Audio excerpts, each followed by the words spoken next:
Good morning, group leaders. This is just another way for us to communicate. Instead of emailing you notes, we thought we would send you a video recording of some announcements for this week. The study guides that you're used to getting to, I'm sorry that they're a little late this week. You're getting them on Friday instead of on Thursday. We'll get to the sermon in a few minutes, and maybe you'll understand a little bit about why it took me a little longer to get those ready this week. There's a couple of things I want to remind you about. Last week, we sent you a video from Robin about what has been previously known as Feed the Hungry, what will be our Haven Acres Thanksgiving dinner this year. I wish you could hear the stories of the excitement and the energy from the leaders in that area about the chance to see our community and their community merge together. And I hope that you'll prayerfully consider partnering with us and helping prepare food. We haven't even announced it to the church yet. We'll do that this Sunday. But we wanted you to hear first kind of what was going on and to be able to wrestle with that with your group.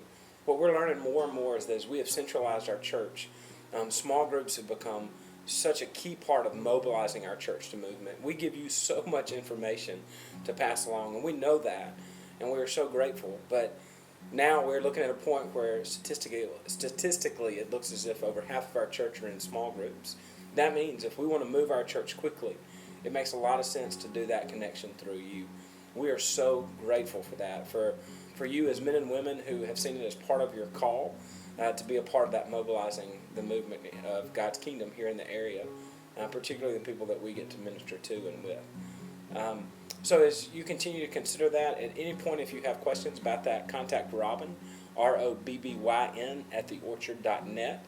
If you've lost what it is that we need, we'll send you that information again next week. You'll hear it on stage Sunday as well. Also last week I sent out an email that mentioned last year there were a lot of groups that wanted to adopt families or kids for Christmas. If your group is interested in doing that, don't feel obligated. But if your group would like to do that, if that's a way that you would like to give back this time of year, if you'll contact me, I'll match you up with a family or with a child who has needs for Christmas, and with the case managers that may be working with that family or that child, and we'll be able to get you a Christmas list, and you can get on that as quickly as you would want to as a group. Now lastly, I want to talk for a second about the sermon this week. And I want to talk about it for a couple of reasons. One, the reason you're getting the study guides late is the content of the sermon was heavy for me this week. I really wrestled with it. Now we're continuing where Brian started us last week in the 5th chapter of Ephesians. And this week we move to a section where Paul begins to specifically speak to husbands and wives. We'll start in verse 21 and we'll go down to 33. And then we'll even reference the first few verses of chapter 6 where Paul talks about children and parents. I've really wrestled with it because I, like you, feel the burden that is for our church. I know what some of you are thinking. We're singles groups, we're women's groups, we're men's groups. Maybe this doesn't exactly pertain to us.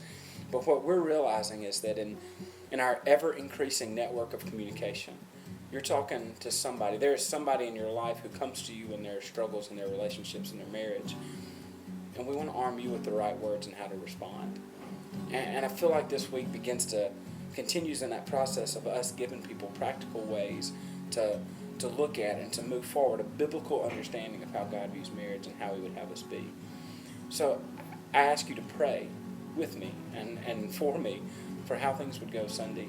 But I ask you to pray even more for those that would be here, for the interaction that they will have with this scripture, with this truth, and how it would impact their lives.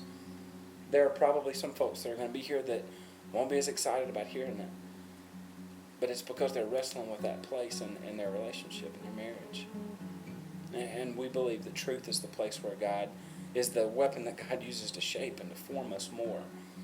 And so this week as we communicate that, invite somebody that we haven't seen in a while. If there's somebody that you know, because you know people that we don't know, that desperately need to hear that message. It is a message of hope. It is not a message of correction and warning, but it is a message of God's plan and pattern for the way that marriage might work. Two people in love with God and in love with one another. And that's what we're going to talk about this week. I hope you have a fantastic weekend, and I'll see you guys Sunday.